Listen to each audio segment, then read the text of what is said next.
Olá, pessoal. Vamos entrando para a gente começar nossa live sobre oncologia clínica com o @oncopédia. Vamos começar aí nossa segunda live para a gente poder ganhar o certificado, hein? Tem que ficar até o final para a gente conseguir o certificadinho de vocês, tá bom? Vamos entrando.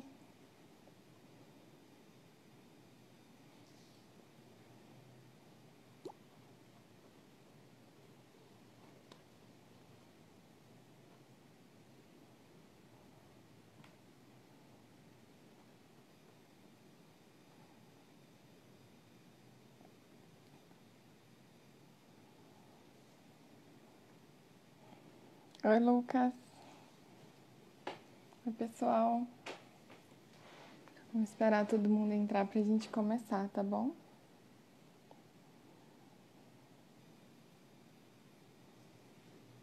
Enquanto o doutor não chega, quem não se inscreveu ainda no link, que está lá na descrição, na bio, pode se inscrever para ganhar o certificado. Vamos chamar o pessoal para assistir a live. Oi, Isa, boa noite. Vamos entrando todo mundo. Chamando o pessoal. Vocês estão me ouvindo direitinho? Tá travando?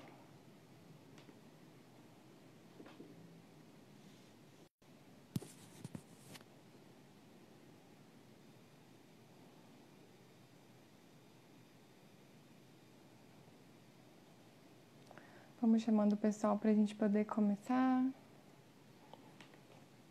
Oi, Marissa. Oi, doutor. Vamos esperar o pessoal entrando. Já vou chamar o doutor aqui. Enquanto vocês entram, tá bom? Vamos chamando os colegas para assistir a live. Vai começar agora a nossa segunda live. Vamos entrando. Oi, doutor. Boa noite. O senhor está me ouvindo?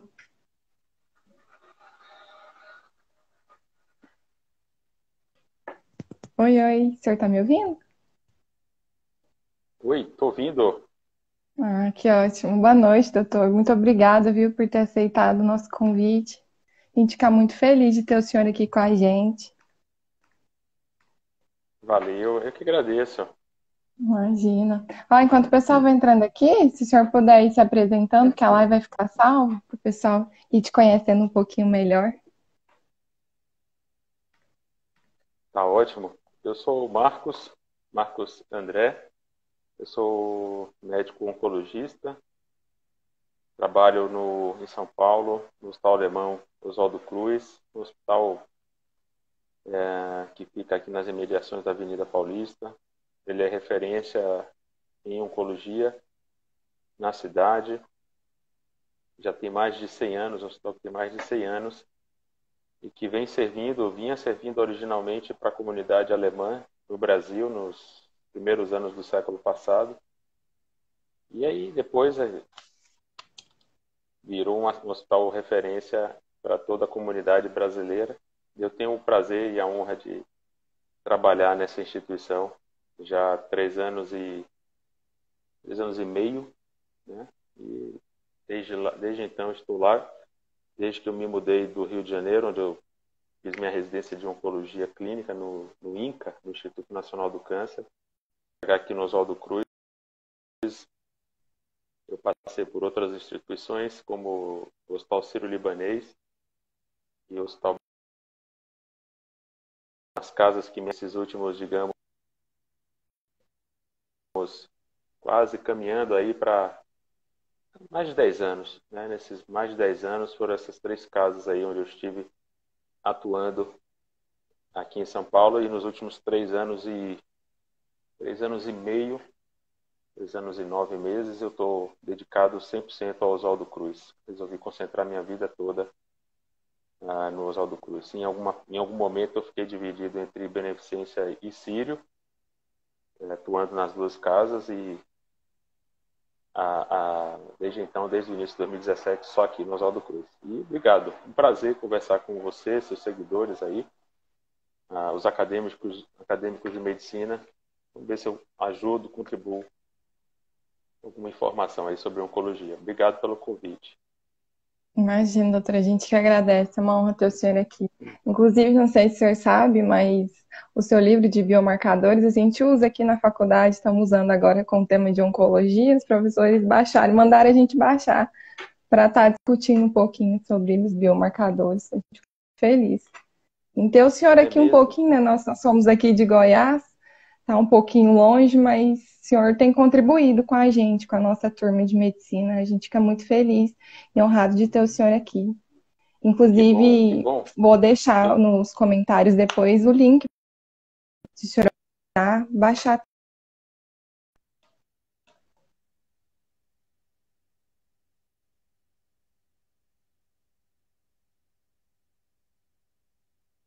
O senhor está me ouvindo? tô ouvindo bem. Ah, Agora melhorou. tá. Deu uma Não, travadinha aí. melhorou. Eu não sei se fui eu, Perdão. não sei se fui eu ou foi você aí. Acho que fui eu. Para mim deu uma travada também, mas vamos lá. Essas coisas Então acontecem. Hoje tá. de manhã cedo na live que eu fiz no Oncopédia também travou bastante, mas vamos lá. Normal. Coisas acontecem. Então tá, doutor. O pessoal tá entrando ainda. Se o senhor puder já iniciar um pouquinho. Tá ótimo. Não, perfeito. Eu acho assim, eu vou. A gente podia fazer uma apresentação formal sobre isso, mas eu acho que fica até uma questão de bate-papo, fica melhor. Você pode me interromper, se os seguidores tiverem alguma pergunta, pode perguntar também aí, pode mandar aqui no decorrer da live. Vai ser um prazer em responder. Eu acho assim, a oncologia hoje ela está mudando muito rápido, né? E para o não especialista, para o acadêmico, para o médico generalista, ou até médico de outras especialidades, é importante entender que a oncologia, muitas vezes, a emergência é a porta de entrada para um paciente oncológico. Outras especialidades também acabam diagnosticando esses casos de câncer e depois é que eles vêm parar aqui na mão de um oncologista. Não é tão comum, já vi direcionado, a gente mesmo já detectou e já marcou com a gente, já veio diretamente. Em geral, existe um profissional médico passando, antecedendo essa consulta com o oncologista. E é muito importante que o clínico, o não especialista, não oncologista, tenha esse olhar também para suspeição de casos de cama de saúde pública, até para contextualizar aí para seu público.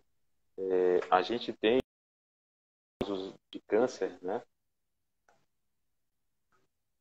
na população brasileira, são feminina brasileira e de países ocidentais, e o câncer de próstata é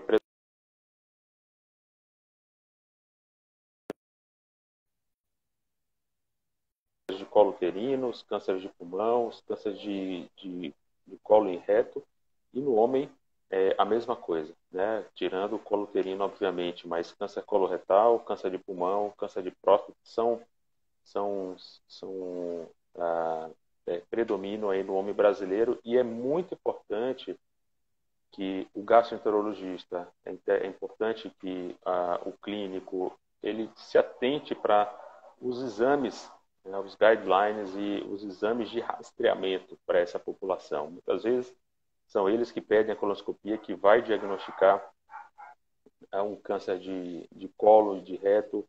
É ele que faz um raio-x, ou o geral que faz um raio-x, detecta uma lesão pulmonar, faz um ultrassom, detecta uma lesão hepática.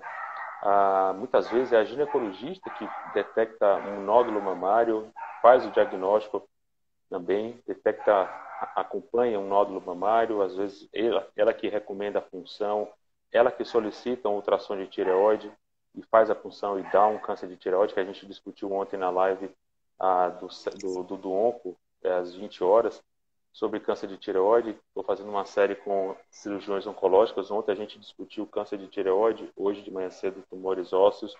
Então, cada dia é um tema. Muitas vezes é isso que acontece, né? Então, outros colegas diagnosticam e é fundamental que eles estejam a par que sinais de alerta, em geral, eles requerem uma ação mais imediata. Precisa de atitudes bastante incisivas e afirmativas em relação na busca do diagnóstico, né? Então, um indivíduo que teve sangramento nas fezes, um indivíduo que escarrou com sangue, uma mulher que percebeu uma lesão, uma nodulação na sua mama durante o banho, por exemplo, ou um indivíduo que teve uma dor forte, súbita, um indivíduo que convulsionou inesperadamente, sem nenhum outro fator de risco para tal, é importante que esse clínico, esse médico, esse acadêmico, né, o internista, né, o interno ou o residente, ele se atente que isso pode ser uma neoplasia e que faça os exames corretos, né? Hoje, para rastreamento, a gente tem já uma pleiade enorme de testes, de exames que podem ser feitos. De uma forma geral, todos devem fazer o rastreamento para o câncer de próstata, né? De uma forma populacional, acima de 50 anos, em casos familiares, em casos em indivíduos negros. É importante que essa população comece com 40 anos, e aí com o PSA e o toque retal. As mulheres, a mamografia a partir dos 40 anos, antes disso, um ultrassom de mama, e é possível que se antecipe até mais precocemente em situações familiares. Existem alguns genes de predisposição hereditária a câncer de mama.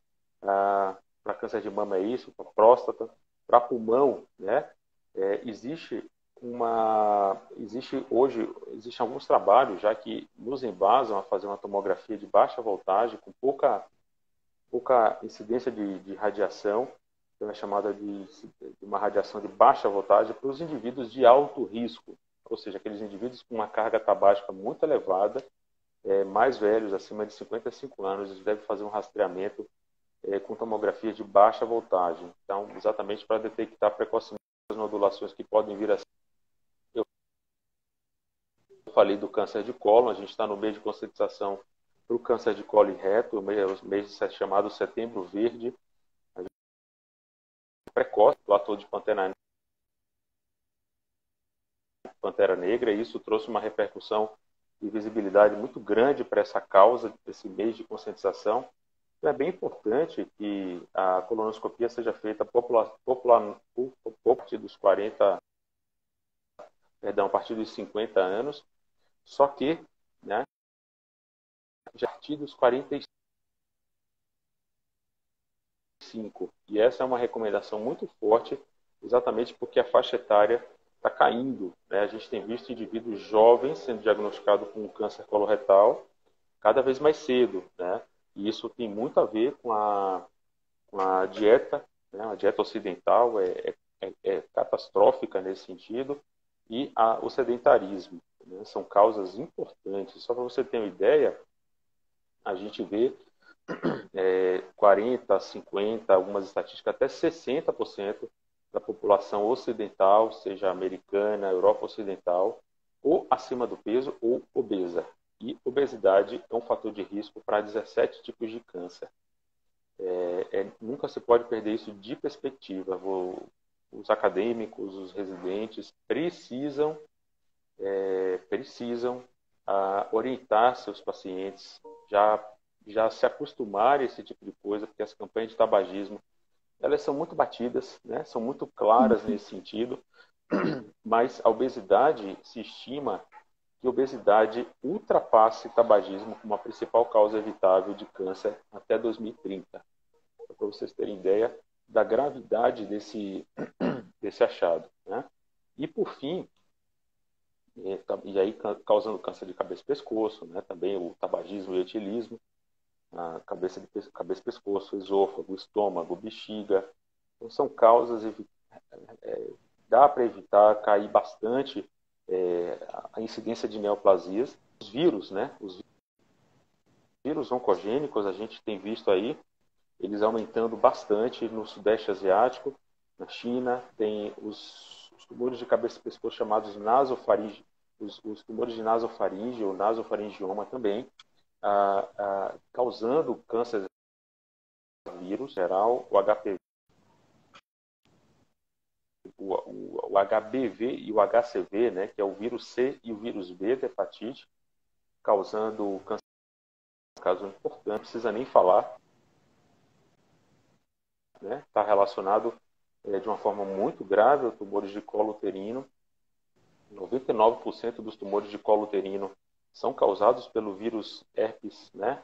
O papilomavírus humanos, perdão, o HPV, o papilomavírus humano, que ele não causa apenas câncer de colo uterino, ele causa câncer de vagina, de vulva, de ânus e pasmem, de orofaringe. Orofaringe é aquela porção da cabeça e pescoço que é onde fica exatamente a amígdala, né? Então é o terço posterior da língua e aquela região ali da loja amidaliana. Então ele está relacionado fortemente aí ao HPV também, e se estima que até 2030 também ele ultrapasse álcool e cigarro como a principal causa de câncer de cabeça e pescoço em países ocidentais. É um problema sério que a gente está vivenciando, uma agressão de múltiplas, né, vindo de múltiplos lados, os vírus, a alimentação, o excesso de álcool, o tabagismo, que mais? Todas essas agressões, né, esses xenobióticos que a gente acaba entrando em contato, então isso tudo está fazendo os cânceres realmente ficarem fora de controle e uma grande epidemia no mundo, né? No mundo. Vai ser talvez a principal, já é em alguns locais, nos países ocidentais, a principal causa de morte,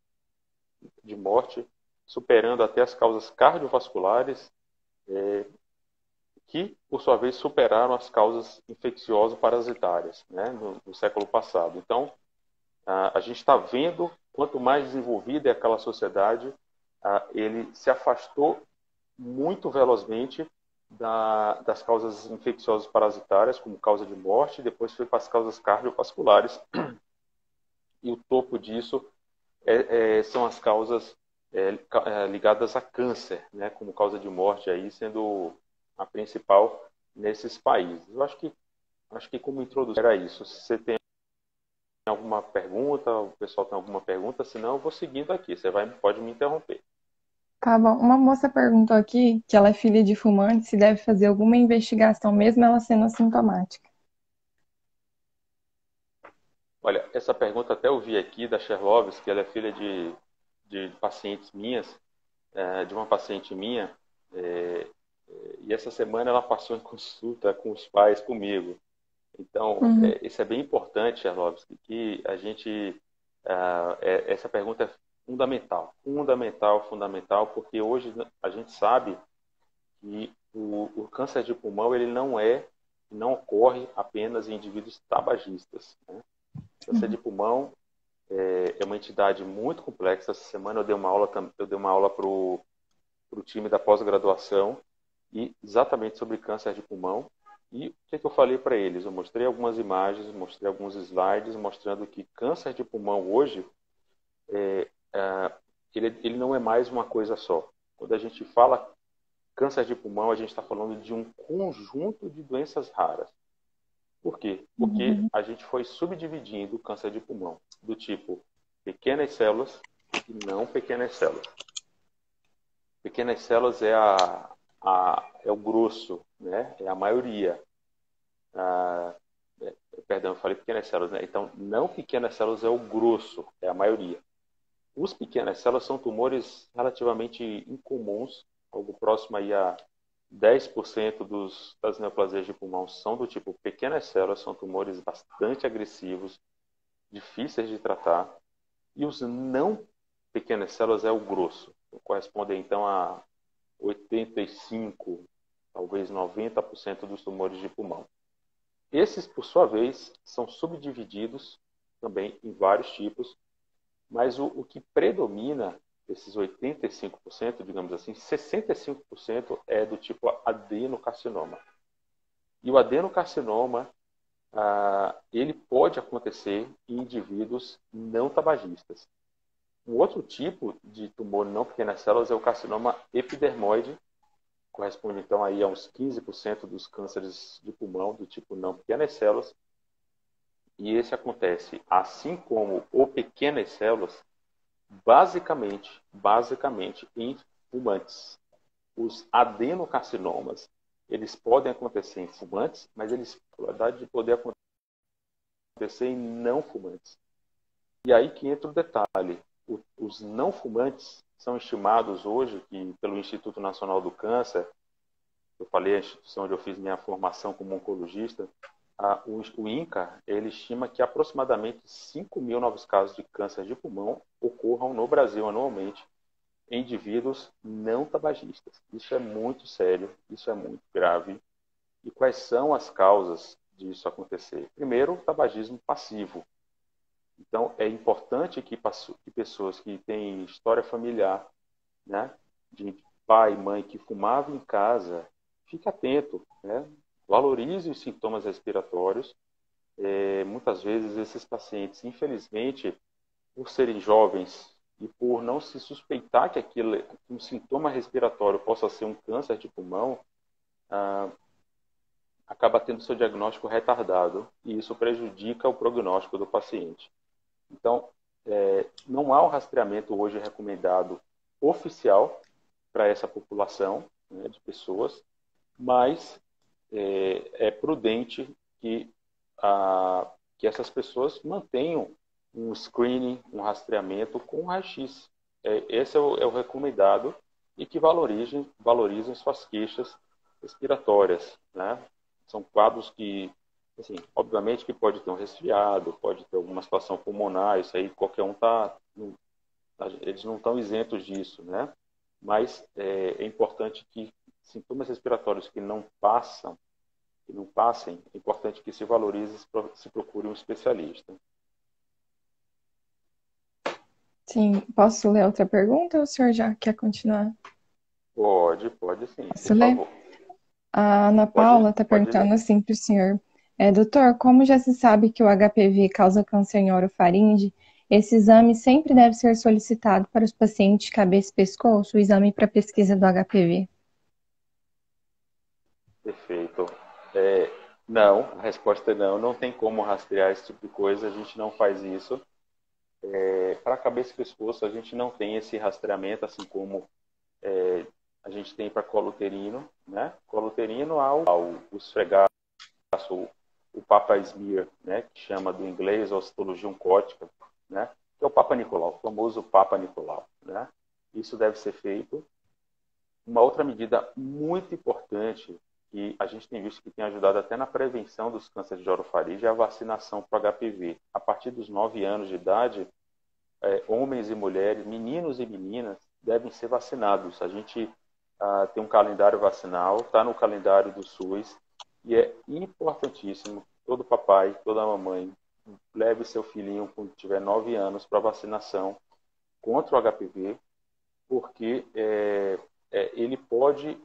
ele tem a capacidade de gerar uma primeira geração de indivíduos, a próxima geração, livre do flagelo do câncer de colo uterino. E, por tabela, ele acaba também influenciando até como protetor para os tumores de cavidade, de orofaringe, né? da cavidade ali da orofaringe.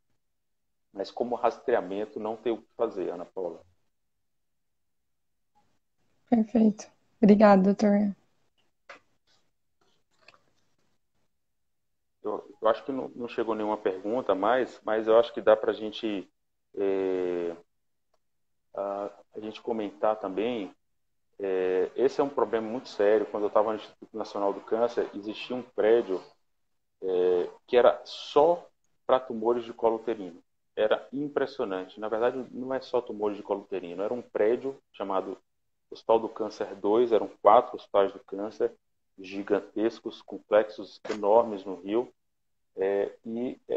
Existiu o chamado HC2, Hospital do Câncer 2, próximo da rodoviária Novo Rio, exatamente sobre que fazia isso, né?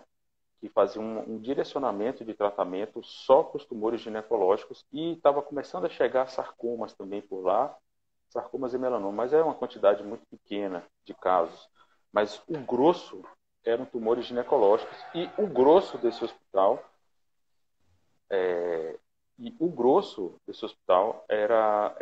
eram tumores de colo uterino. Hoje, o tumor de colo uterino tem, tem gerado, tem gerado situações muito dramáticas, atinge mulheres jovens, compromete a qualidade de vida, compromete a capacidade laborativa, né, laboral, e impacta realmente para o país nesse sentido.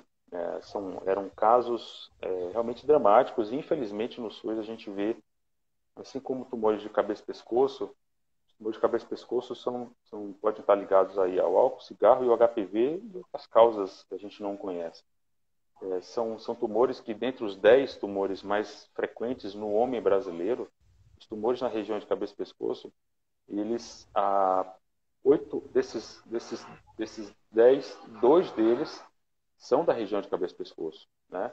Que é cavidade oral e laringe. Né? São tumores claramente ligados ao álcool e cigarro, ao abuso de álcool e cigarro. E são 2 tumores que, infelizmente, no Brasil, a gente vê, assim como HPV, muitos casos. Eu cansei de ver casos, infelizmente, que se apresentavam já localmente avançados. Existe uma estatística do do AC Camargo aqui, de São Paulo, que fala para a gente que 40% até 60%, vamos botar metade, vamos ficar no meio, metade dos pacientes com tumores de cabeça e pescoço já se apresentam localmente avançados. Isso é um problema grave, porque impacta em mais tempo de absenteísmo, né? Mais absenteísmo no trabalho, impacta em mais agressividade no tratamento, impacta em mais morbidade para os pacientes. Então, não é uma situação... E, obviamente, impacta em desfecho oncológico. Quanto maior o adiamento a gente dá em TNM, né? E a junção do T, do N e do M, a gente pode ter agendamentos 1, 2, 3 e 4. O 1 é o bem precoce, o 2 já é um pouco maior, o 3 já é localmente avançado, mas não deu metástase, e o 4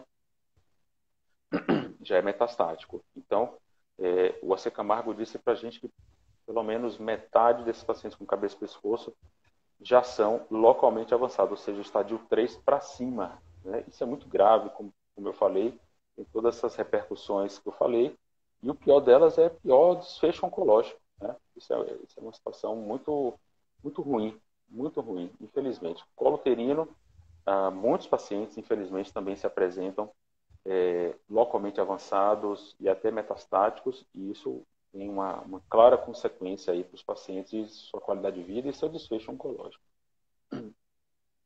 Realmente, ainda em relação ao custo, né?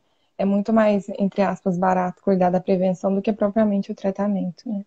Olha, a doutora Ana, continuando a sua fala, né? Ela perguntou assim, se o senhor acha que já dá para mensurar uma queda no número de pacientes com CA de colo uterino por conta da vacina ou está muito cedo para dizer isso?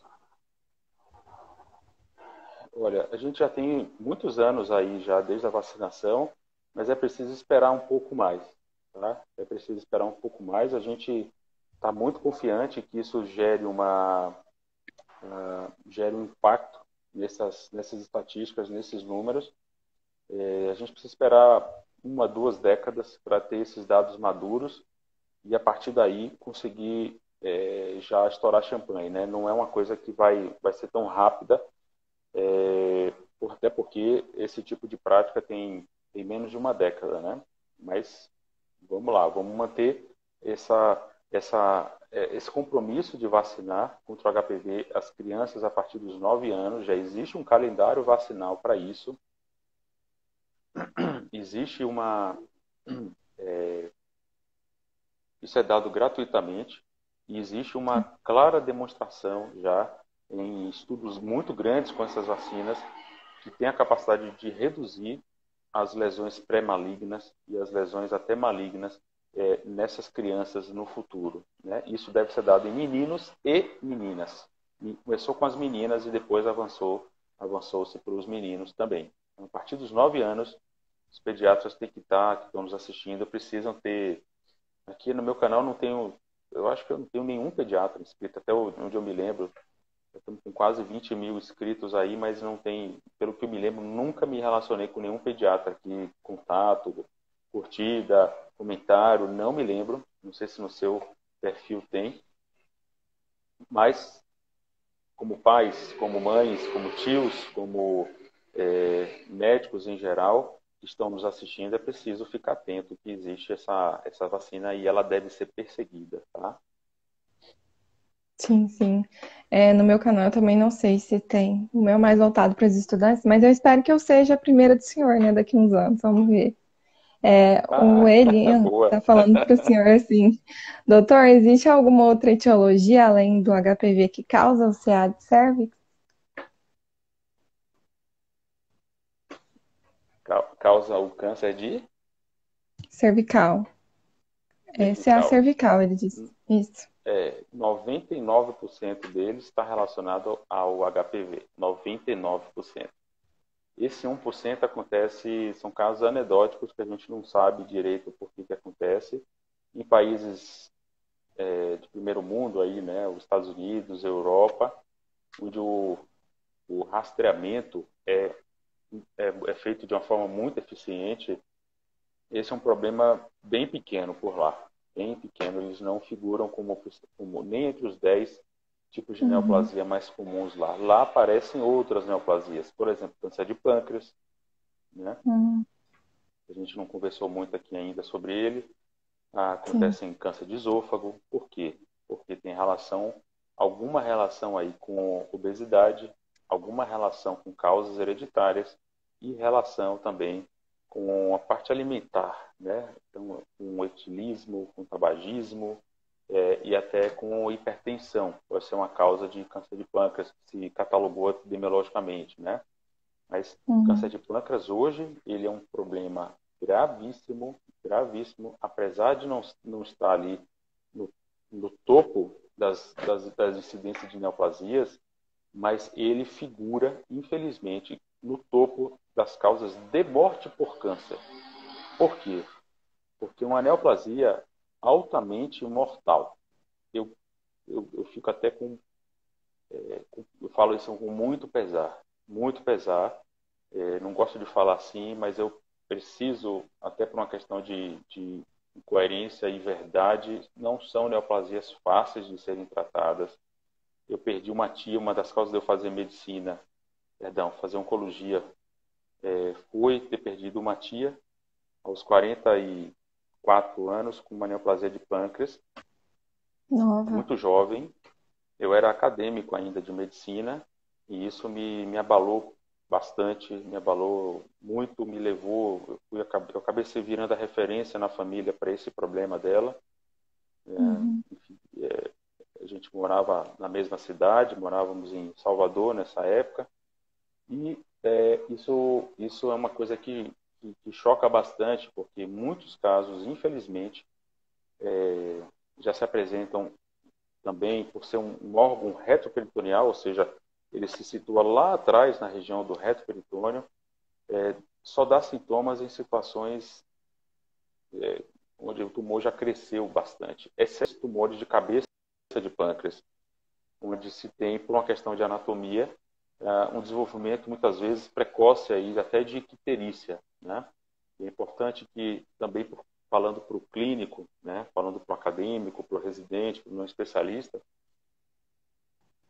icterícia, sem dúvida nenhuma, deve ser sempre pesquisado. Sempre pesquisada a possibilidade de tumores de pâncreas, porque, como vocês todos sabem, o colédoco, que é aquela via de escoamento da bile, lá de cima da vesícula biliar, ele faz um trajeto bastante grande, passa por dentro ali do pâncreas, na região da cabeça, e desemboca na ampola de Vater ali nas porções iniciais do duodeno, né? E isso tudo se junta ao ducto pancreático vindo, trazendo o suco pancreático para fazer a digestão e se unir a essa bile e proporcionar então a formação do suco biliar, o suco que vai fazer a digestão, né, o suco pancreático junto com a bile. E no momento Uhum. que você tem uma dificuldade de escoamento desses elementos, né, acaba por uma compressão mecânica, ou seja, uma massa na cabeça do pâncreas, acaba fazendo uma retenção a montante para trás, e isso gera, então, uma retenção de bile, fazendo, então, a icterícia, e a retenção de suco pancreático, algumas vezes favorecendo até a ocorrência de pancreatite nesses pacientes. E uma coisa muito importante de se dizer é que hoje a gente precisa, e já existem recomendações formais para qualquer paciente com câncer de pâncreas fazer um rastreamento genético, tá? Precisa ter um mapeamento genético para ver se não tem nenhuma causa aí hereditária, algum gene de susceptibilidade a desenvolvimento dessas neoplasias, independente da idade. Essa é uma recomendação formal, já que existe. Câncer de pâncreas é igual avaliação com um oncogeneticista. Ponto. Independente da idade. Então, voltando lá atrás do que eu estava falando, então, nos países ocidentais, pâncreas, esôfago, outros tipos de tumores começam a aparecer, diferente daqueles relacionados a causas infecciosas, como o HPV, né? Câncer de colo uterino, câncer de canal anal, isso tudo não tem tanta ocorrência, mas os tumores de cabeça e pescoço HPV induzidos estão crescendo vertiginosamente. Os cânceres de orofaringe, de amígdala pelo HPV, crescendo absurdamente, absurdamente. Câncer de mama, por conta da obesidade dessas mulheres, câncer de endométrio, outro câncer que figura muito fortemente aí nas mulheres americanas da Europa Ocidental, também por uma questão hormonal ligada aí ao excesso de estrogênios, né? Então, isso tudo está fazendo, tem essas pequenas nuances aí de incidência de tipo de câncer. Na câncer de pulmão, também é um problema muito sério, câncer de colo e reto também é outro problema muito sério lá e aqui, mas lá esôfago é um pouco mais, pâncreas é um pouco mais, endométrio é um pouco mais, aqui nem aparece entre os top 10, mas é importante ficar atento que esôfago também está aumentando muito nos países ocidentais e Estados Unidos por conta da obesidade. Os tumores de esôfago, dos 2 terços mais altos, ele tem uma relação muito forte com o etilismo e o tabagismo. Então, e predominam carcinomas epidermoides, muitas vezes, né?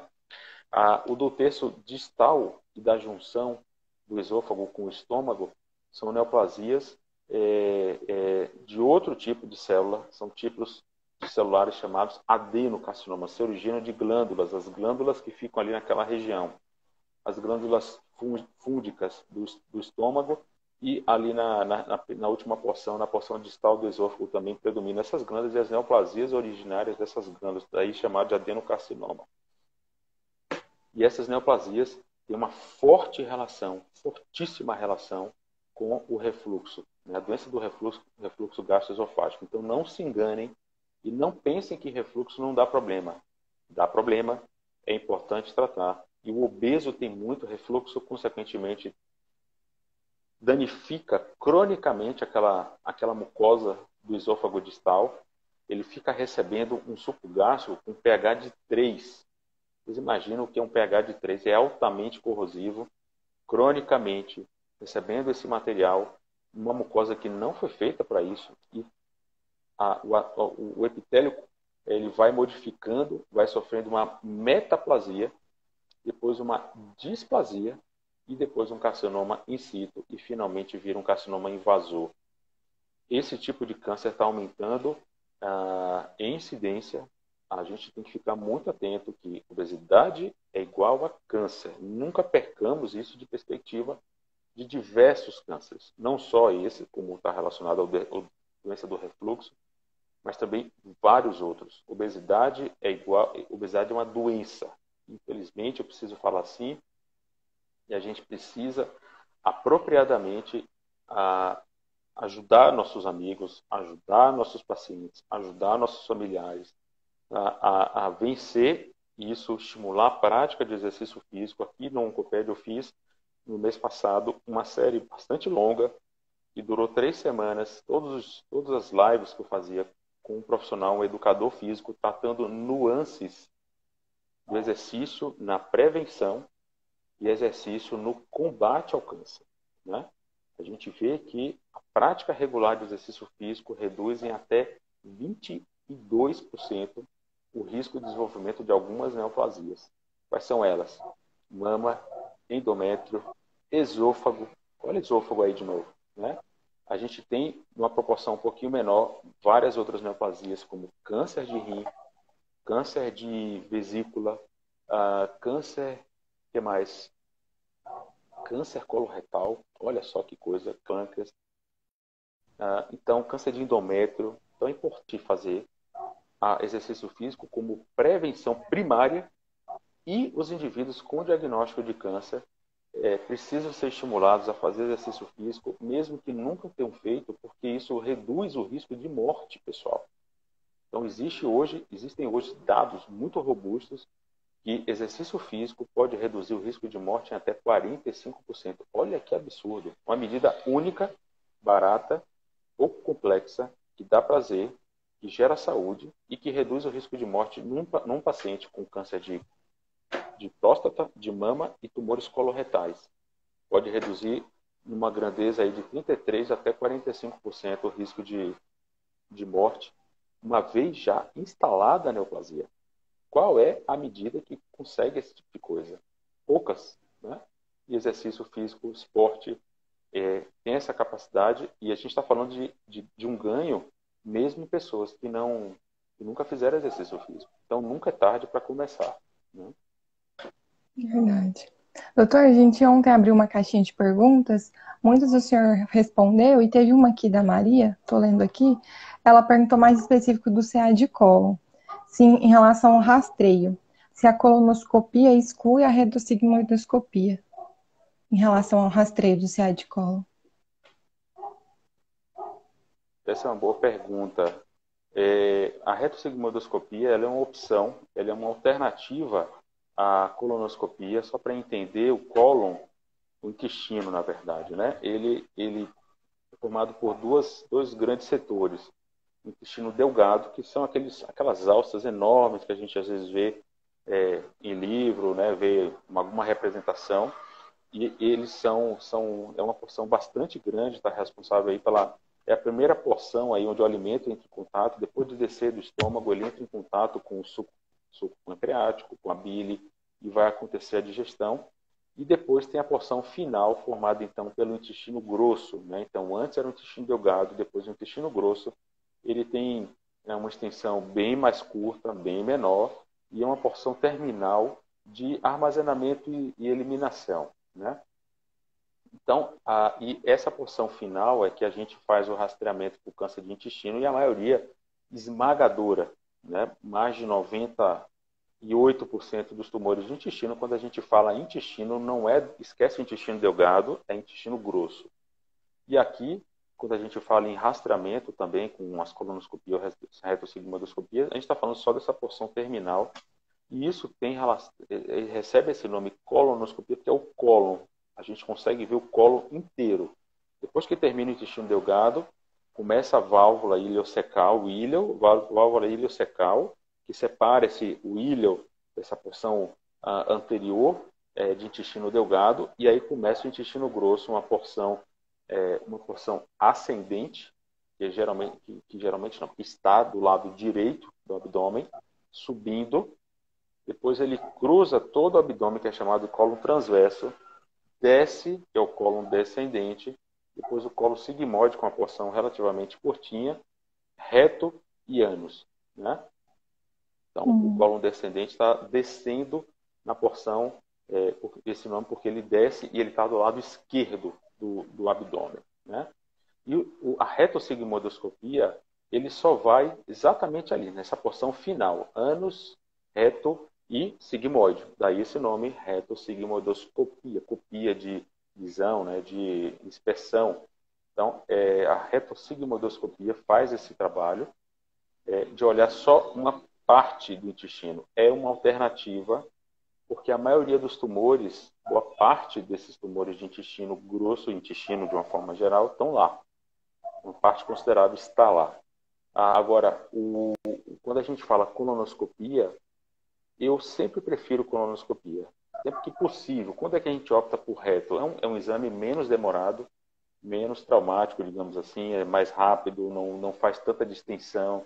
Tem indivíduos que têm restrição, sofrem bastante com colonoscopia, porque distende, passa mal, tem liberação vasovagal, liberação parasimpática, não tem uma tolerância muito boa, então a retossigmoidoscopia é uma opção, mas sempre que possível fazer a colonoscopia, porque a colonoscopia você tem uma visão geral, você vê também o descendente, o transverso e o ascendente. Então, é importante fazer tudo, óbvio que quando não é possível, dá para fazer só uma reto.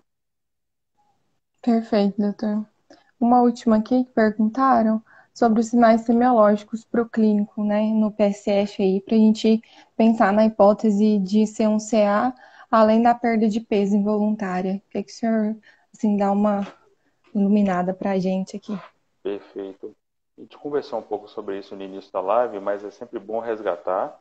Primeiro, uma perda de peso inesperada, tá? Como você já falou. Segundo, um escarro com sangue num paciente que fuma. Isso não pode passar despercebido, né?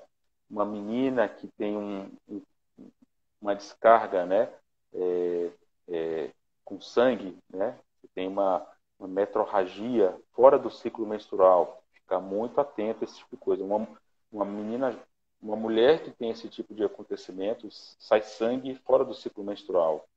Ou uma senhora, né, uma mulher pós-menopausada que perde sangue também pela, pela via ginecológica, tem que ficar muito atento que isso pode ser um câncer de endométrio, né? Dor, um sinal, né, um sintoma e um sinal também. Dor na relação sexual, a dispareunia, né, é bastante importante, levando a possibilidade aí de estar diante de um câncer de colo uterino. Uma dor na região do flanco, seja flanco esquerdo, flanco direito. Então, levanta a possibilidade de, se for um homem mais velho, pensar também que isso pode ser um câncer de rim. É um dos sintomas de câncer de rim. Lembrando que câncer de rim, em geral, é assintomático, mas eventualmente pode ter essa dor em flanco, né? Uma dor atrás ou então até em flanco, pensar principalmente se for um homem acima dos 55, 60 anos, a partir daí já começa a aumentar muito o risco de desenvolvimento de câncer de rim. Icterícia é um sinal propedêutico importantíssimo e todo acadêmico, residente, eu acho que tem que estar com o olhar treinado para isso, né? Lesões em boca, principalmente nos indivíduos que fumam ou que bebem demasiadamente. Lesões em boca, uma ferida sangrante, uma lesão que não cicatriza, uma lesão na língua, uma lesão no assoalho da boca, embaixo da língua, nas bordas laterais, ali na gengiva, né? É preciso estar muito atento e muitas vezes esses pacientes chegam através do dentista. Então, é importante que o time de dentistas também do primary care, né, dos dentistas que atendem, assim, ajudam nessa primeira abordagem desses pacientes, também tenham essa consciência que lesões, nodulações, feridas, lesões sangrantes, lesões que não cicatrizam, é importante perguntar para o paciente há quanto tempo você está com isso, né? Que encaminhe para o cirurgião, para o oncologista, para alguém para fazer uma biópsia disso, né? O que mais? Nodulações em pescoço, a mesma coisa. Nodulação em pescoço, cadeias inguinais, virilha, axila, né? Pescoço, que são mais duras, que não são móveis, então, dura, um pouco móvel e que não dói e que está crescendo ou não vai embora, cresce, fica ali, fica atento que isso pode ser um câncer ou um linfoma ou um tumor de cabeça e pescoço, porque essa é uma via de drenagem, para primordial. É a região do corpo que tem maior abundância linfonodal, é a região do pescoço. Algo próximo a 150 linfonodos existem nessa região e eles drenam de toda a região de cabeça e pescoço. Pode drenar até de esôfago também. Então é importantíssimo que nodulações em pescoço sejam investigadas precocemente. Não se pode bobear com isso, porque já pode ser uma metástase de um tumor de cabeça e pescoço, né? Isso aí, isso vale para qualquer idade, porque HPV, os tumores de cabeça e pescoço, de orofaringe, de amígdala, né? Relacionado ao HPV, ele tem uma predisposição muito grande para já dar disseminação, para os linfonodos, para os gânglios do pescoço, né? É bastante importante o jovem estar atento e saber que o HPV causa câncer, é muito importante, e ficar atento a esses sinais são muito importantes também. Que mais? Câncer de pulmão, a gente falou meio que um rastreamento geral, né? Para endométrio, para colo uterino, para cabeça e pescoço, para rim, para icterícia de pâncreas, intestino, alteração do hábito intestinal inexplicado, né? Sangramentos nas fezes, sangramentos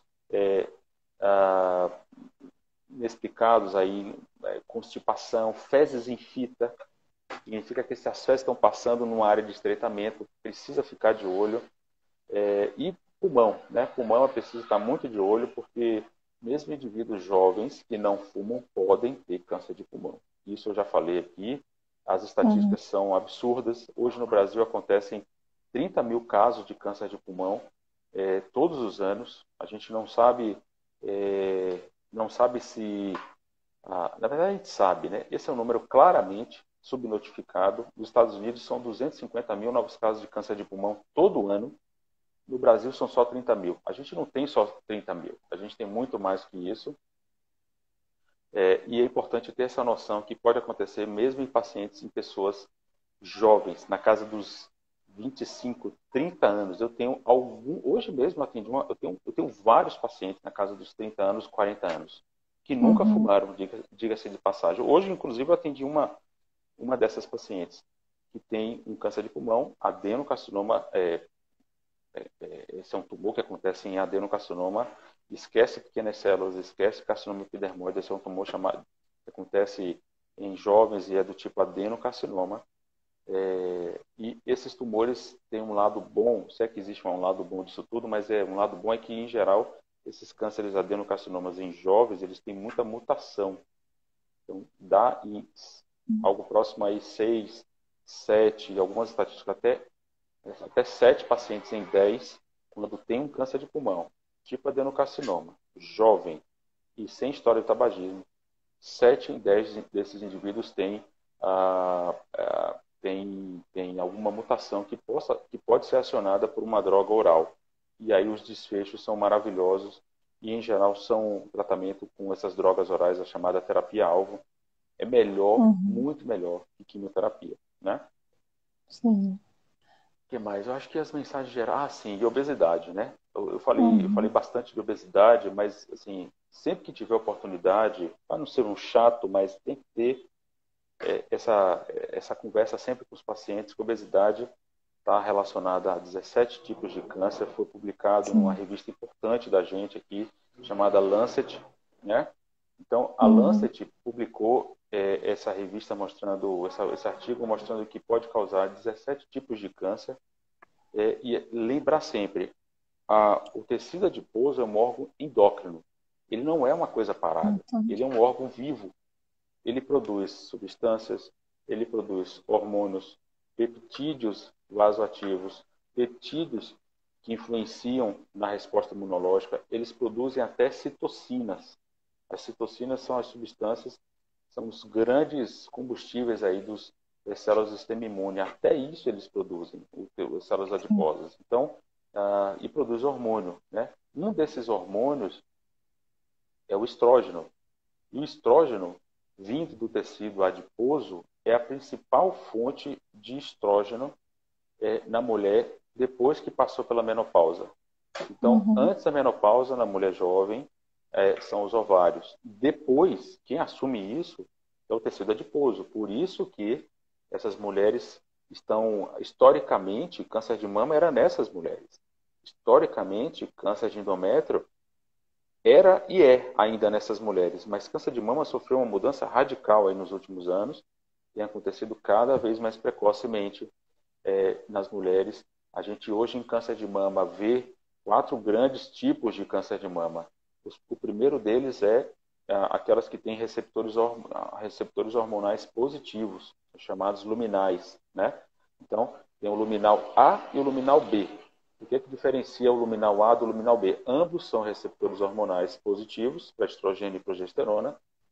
Ambos são receptores de HER2 negativos, mas o luminal A tem um Ki67 mais baixo, as células proliferam mais lentamente. O luminal B são células mais nervosas. Então, tem receptor positivo, mas tem um Ki67 com uma velocidade de crescimento celular muito mais alta, né? Pode chegar a valores muito altos. O terceiro tipo de câncer de mama é o HER2 positivo, que pode ser receptor hormonal positivo ou negativo. Então, essa proteína HER2 ela fica na superfície da célula e aumenta a gravidade desses cânceres de mama. E, por fim, o quarto tipo é o triplo negativo. Não tem nenhum desses três receptores. De vez em quando passam umas motos aqui bem Tranquilo. barulhentas. E aí é o quarto tipo de câncer. Também passam uns meninos gritando aqui também às vezes. Tem E o problema. terceiro tipo, o quarto tipo, são os triplo negativos que não tem nenhum desses receptores, nem de estrógeno, nem de progesterona, nem o HER2, são chamados triplo negativos. A gente vê claramente uma distribuição dessas neoplasias de acordo com a faixa etária. Então, os triplo negativos são incomuns nas mulheres mais velhas, acontecem em mulheres mais jovens, e existe uma concentração muito grande nesse grupo triplo negativo daquelas meninas com causas hereditárias, com cânceres de causa hereditária, né? Você viu a Angelina Jolie, ela tinha um gene chamado BRCA, e esse Sim. BRCA é um gene de predisposição muito sério para câncer, câncer de mama e câncer de ovário. Então, quando a gente observa um triplo negativo, fica atento que tem que buscar essas causas hereditárias também. Então, obesidade é um fator de risco para câncer de mama e endométrio. Também. Por quê? Porque produz estrogênio. Existem esses receptores de estrogênio que podem gerar o câncer de mama do tipo luminal nessa população. Por isso que mulheres, mesmo jovens, então, esquece esses luminais, esquece esses HER2 que eu falei, triplo negativo. Então, pessoas que têm nodulações em sua mama, que têm uma descarga mamilar anômala, que percebeu uma nodulação na axila, né? Que tomando banho, passando sabão, percebeu uma lesãozinha ali. Procure seu médico. Procure rapidamente seu médico, não negligencie, não ache que não é nada, pode ser tudo, inclusive um câncer, tá? Então, acho que era isso de uma forma geral. Eu tenho alguns padrinhos. Eu sou padrinho estou começando um movimento de padrinhos aí para acadêmicos de medicina, com esse compromisso de levar informações para acadêmicos, né? E é um prazer. Em algum momento eu vou fazer lives fechadas com os acadêmicos, grupos fechados. Eu vou deixar a todos vocês, quem tiver interesse, fica de olho aqui no Oncopédia. Eu vou fazer lives fechadas para os acadêmicos ou pelo Zoom, ou pelo Teams, ou pelo Meet, Google Meet. Então tem várias possibilidades. Eu vou fazer aulas específicas, como diz o outro, adotar um acadêmico, né? Fiquem de olho porque eu vou intensificar no decorrer desse último trimestre de 2020 e a partir do ano que vem vou intensificar também esse apadrinhamento de acadêmicos para poder capacitar e gerar esse awareness e vocês serem uma ponta de lança, porque a capilaridade do acadêmico é brutal e a gente consegue atingir positivamente cada vez mais gente. Eu acho que nossa live A está gente quase no fim, né? agradece. Sim, eu ia te avisar agora que apareceu o aviso aqui. Muito obrigada, doutor. Desculpa te interromper. Com certeza todo mundo vai querer ser seu afiliado, inclusive eu também, viu? Já pode me pôr na fila aí. E muito obrigada, doutor, pela sua disponibilidade desde o início, por sempre estar disposto aí pela gente. Com certeza todo mundo que está daqui na minha página é seguidor fiel, viu? Vai lá na sua, vai todo mundo seguir com força. Eu tenho certeza que vai dar tudo certo. Muito obrigada novamente, doutor. Só lembrando o pessoal que tem que preencher o formulário de presença que está disponível na minha bio para contabilizar a presença de hoje para ganhar um certificado. E eu vou estar fazendo um sorteio de um livro de hematologia da Medcel para R1, né, preparatório no fim da live. Já vou encerrar aqui porque já deu o sinal. Muito obrigada, viu, doutor? Tchau. Com Deus. Amém. Vocês também.